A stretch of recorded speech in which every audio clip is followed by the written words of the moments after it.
Salut, bienvenue dans Eureka. Plus jamais ça. 1945, plusieurs hommes politiques rêvent d'une Europe unie. Ils imaginent un modèle de paix original. Et aujourd'hui, la guerre paraît impossible en Europe. 1945, la Deuxième Guerre mondiale s'achève. L'Allemagne nazie est vaincue, les morts se comptent par dizaines de millions. L'Europe est en ruine et tout est à reconstruire. C'est à ce moment-là que naît le premier mouvement européen. Plusieurs hommes politiques rêvent de bâtir une Europe unie. Ils imaginent un modèle de paix original.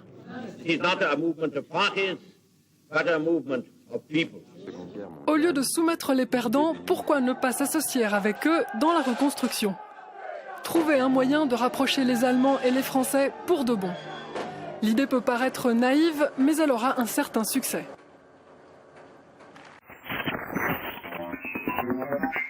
En 1949, le Conseil de l'Europe est créé à Londres par 10 pays européens. C'est la naissance de la toute première Assemblée pan-européenne. Elle siège à Strasbourg, ville symbole de la nouvelle paix franco-allemande. Cette assemblée soutient la démocratie et les droits de l'homme. Il s'agit d'un lieu de débat. Les différentes visions d'une Europe unie s'y expriment librement.